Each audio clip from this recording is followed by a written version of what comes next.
Point of order, Your Honor. Nais ko lang bigyang diin na minor pa ako noong nangyari ang mga ito. Bakit po sinasabi ito? Pakinggan natin ang akusasyon. Kung hindi totoo ito, okay, may karapatan siya sabihin niya hindi totoo. Pero kung totoo ito, dapat lamang siyang managot sa batas. At dapat lamang gawin namin ang katungkulan namin. Alam kong binababoy ako, okay lang yun. Pero huwag babuyin ang bata nito. Yun lang po, yun lang po, Mr. Chair. For the record, the chair would like to express that yung lahat na sinabi ni Secretary Abalos were taken up in the previous hearing of the other committee. So that was already recorded in the Senate. So, tapos ka na, sir? Okay na, sir? Hindi pa ho eh. Ha? May sasabihin niya ata si, ayaw niya akong patapusin eh. Your Honor, the point of order being that I think Secretary Abalos is a lawyer. That is actually sub judice, Your Honor. It is precisely the subject now of court trial before RTC Quezon City as well as RTC Pasig City. To quote directly from the declarations of an alleged complainant, Your Honor, would be delving into the merits of the case, which is no longer the issue in this case, because the issue in this case is whether or not there was excessive force in the implementation of the warrant of arrest. We are not into looking as to whether or not the allegations of one alias Amanda was true or not. That is subject within the jurisdiction of the court, because those cases have already been discussed and dismissed by the City Prosecution's Office of Davao City, and that has been pending before the Department of Justice for 4 years. Voila, it was resolved, and our motion for reconsideration now, Your Honor, is still pending before the DOJ, even if warrants of arrest have already been issued against my client. So it would be unfair, Your Honor, to quote direct from the allegations in the affidavits, because that is sub judice, Your Honor. And Attorney Abalos knows that. Mr. Chairman, please. Sana nakikinig. For a while, Secretary Abalos. The chair rules that this committee is focused on investigating the subject at hand, which is the alleged overkill in the implementation of the warrant of arrest. So please, if I am asking Secretary Abalos if those issues that you are pointing is not connected to the investigation, please refrain from doing so. Mr. Chair? Yes, go ahead. Okay. I'm sorry for my voice. Okay.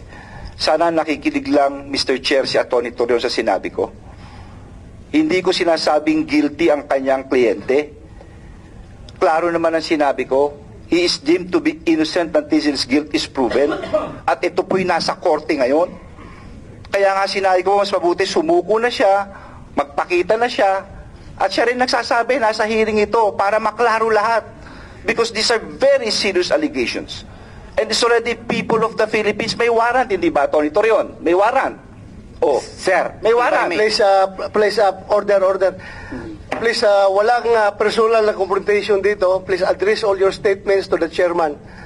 Lahat ng sasabihin ninyo, i-address nyo sa chairman and not to each other. If I may, Your Honor. If I may. Yes. The problem with the statements of Secretary Abalos, he being a lawyer, is that he quoted verbatim the allegations in the affidavit complaint, which is now actually on trial before 2 courts, Your Honor. So that is clearly improper, because the issue in this case is not the validity, the truthfulness, veracity of the contents of the affidavit complaint. What we are talking here is whether or not the use of force employed by the PNP in the service of such warrant was excessive. So therefore, to quote verbatim the allegations in the affidavit complaint, I think Attorney Abalos knows that it is improper in a Senate proceeding. That is proper during the trial of the case, Your Honor. And that is also unfair on the part of Pastor Apollo Sikibuloy, who cannot actually also state his portion. The fact that even the date September 1 of 2014 was not even the tribute to the king. It was actually August 29, 2014, and that in itself is untruthful. And the fact that she was allegedly forced, we could not say here that her father was in fact present during that time, and she did not even report that to his father or to her father, Your Honor. All of these matters, Your Honor, the merits of the case, specifically the actual allegations in the affidavit complaint, should not be stated because those are uncalled for and are not covered by the investigation of the Senate, Your Honor. That is, Mr. Chair, may I comment? ordinary rules of fairness. No. Let him finish. I will just Secretary comment. Abalos, let him finish. You have your time. Ordinary Mr. rules of fairness and decency require that, Your Honor. Mr. Chair, may I? Okay, you can respond, Secretary Abalos. Mr. Chair, sana nakikinig lang siya, no? I mean, lahat naman tayo may tenga at naka-record to. Klarong-klaro sinabi ko, hindi ko sinight yung nasa kaso. Ang sinight ko yung dito sa Senado mismo. Dito yung hearing ni Senator Ontiveros ang sinight ko. Kaya nga yung sinasabi niya akusasyon, sana sumuko na. Sabihin mo sa kliyente mo, sumuko na, Mr. Chair. Please, I'm just asking you as an officer of the court para maklaro, precisely so that we can hear his side. With due respect, Before you respond, Attorney Torion, I would like to say na yung sinasabi ninyo is you may claim it as relevant to the issue at hand, but it is not germane to the investigation that we are conducting right now.